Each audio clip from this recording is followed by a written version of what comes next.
नमस्कार, स्वागत है आपका एबीपी न्यूज में। आपके साथ मैं हूं अखिलेश आनंद।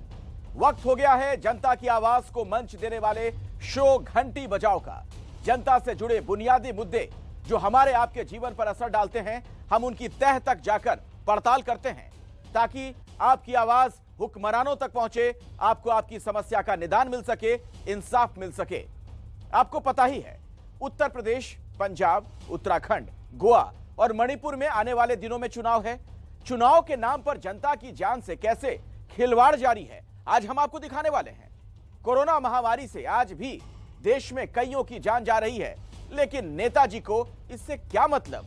उन्हें तो लाव लश्कर के साथ प्रचार करना है, वोट मांगना है ताकि कुर्सी की कबड्डी में आगे निकल सकें।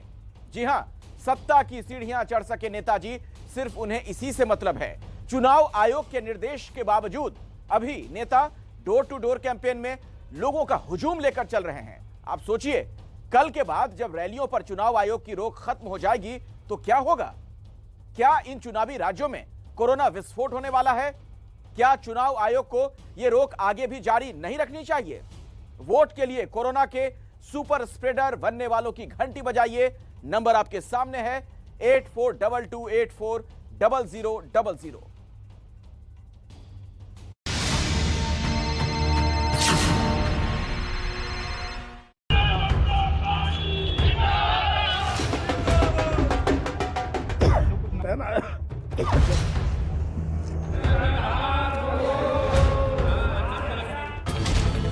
चुनाव के मौसम में रैलियों और रोड शो पर रोक लगाने की नौबत इसलिए आई क्योंकि कोरोना के बढ़ते मामलों के बावजूद सभी राजनीतिक दल इसे लेकर पूरी तरह बेपरवाह थे। चुनाव की तारीखों का ऐलान करते हुए चुनाव आयोग ने साफ कह दिया था, किसी भी स्थिति में 5 लोगों से ज्यादा एक साथ प्रचार के लिए न जाएं। लेकिन वो नेता ही क्या जो नियमों को मान ले।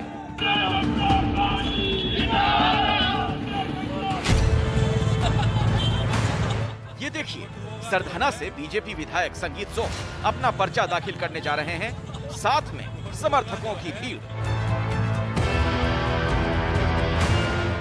नेताजी ने मास्क लगाया है, लेकिन समर्थकों ने इसकी जरूरत नहीं समझी। नामांकन भरने के बाद संगीत सोम ने भी अपना मास्क हटा दिया और शुरू हो गया फोटो सेशन। एक ऐसे फोटो हो जाए साथ में। इसके बाद भी संगीत सोम का दावा है कि वो चुनाव आयोग के सभी नियमों का पालन कर रहे हैं। हम चुनाव आयोग के कभी भी आदेशों का उल्लंघन नहीं करते। शायद मुझ पर आज तक, शायद एक दफे, मुझे नहीं पता, मुझ पर आज तक चुनाव आयोग की तरफ से कोई मुकदमा नहीं हुआ है। दूसरी तस्वीर शामली की है। बीजेपी उम्मीदवार और प्रदेश के गन्ना मंत्री सुरेश राणा भी पर्चा दाखिल करने के लिए समर्थकों की भीड़ लेकर पहुंच गए। इनमें से ज्यादातर ने मास्क नहीं लगाया है और जिन्होंने लगाया था उन्होंने भी कैमरे के सामने अपना चेहरा चमकाने के लिए मास्क उतार दिया।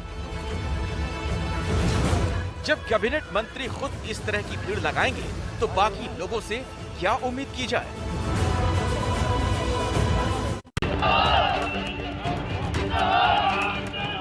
ये अमरोहा में बीजेपी के उम्मीदवार के नामांकन के लिए निकला काफिला है। पर्चा भरने के जोश में सारे कोरोना नियम धरे रह गए। 5-10 भूल जाइए, यहाँ 50 से भी ज्यादा लोगों का काफिला चल रहा है।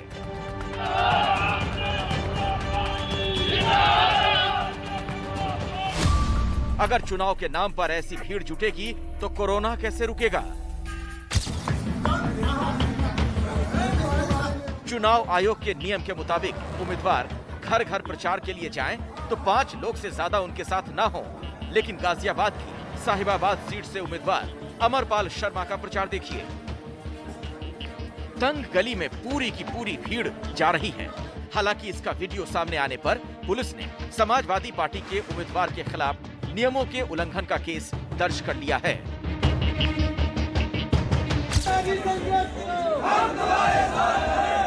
वहीं आगरा के पीनाहट में बीजेपी नेता और पूर्व ब्लॉक प्रमुख ने सैकड़ों लोगों की भीड़ जुटा ली।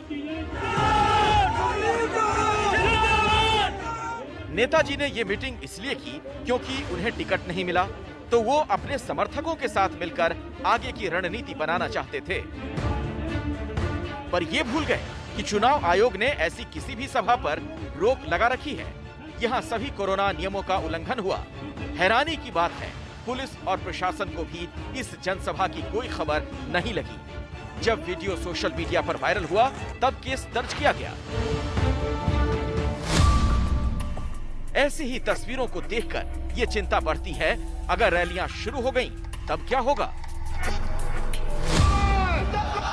क्योंकि रैलियों, रोड शो और जनसभाओं पर रोक के बावजूद चुनावी राज्यों में कोरोना के मामले तेजी से बढ़ रहे हैं। उत्तर प्रदेश में जब चुनाव का ऐलान हुआ और आयोग ने रैलियों पर रोक का आदेश दिया, उस दिन प्रदेश में कोरोना के 6,411 मामले सामने आए थे, जो 20 जनवरी को बढ़कर 18,429 पर पहुंच गए। यानी सिर्फ 13 दिन में 189% केस बढ़ गए। इसी तरह उत्तराखंड में 8 जनवरी को 1560 केस थे और 20 जनवरी को ये बढ़कर 4,818 पर पहुंच गए। मतलब 209% की बढ़त। वहीं पंजाब में इस दौरान 89% केस बढ़े। इन सब के बावजूद इनमें से किसी भी राज्य में कोई भी राजनीतिक दल अपनी जिम्मेदारी समझने को तैयार नहीं। ये उत्तराखंड के बीजेपी प्रदेश अध्यक्ष मदन कौशिक हैं।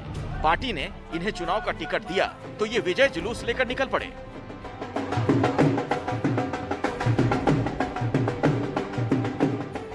देखिए किस तरह वो खांसते हुए आगे बढ़ रहे हैं। इसके बावजूद उनके समर्थकों को कोई डर नहीं। सब के सब बिना मास्क लगाए नाचते रहे, लड्डू बांटते रहे। चुनाव आयोग के निर्देश और कोरोना नियमों की धज्जियां उड़ाने के इस मामले में कोई कार्रवाई भी नहीं की गई। ऐसा नहीं है कि सिर्फ प्रदेश स्तर के छोटे नेता ऐसी लापरवाही कर रहे हों। बीजेपी के राष्ट्रीय अध्यक्ष जेपी नड्डा आचार संहिता लगने के बाद पहली बार यूपी पहुंचे। आगरा से उनकी डोर टू डोर कैंपेन शुरू होनी थी। उससे पहले वो महादेव मंदिर में दर्शन करने पहुंचे। इस दौरान कार्यकर्ताओं की भीड़ भी उनके साथ मौजूद रही।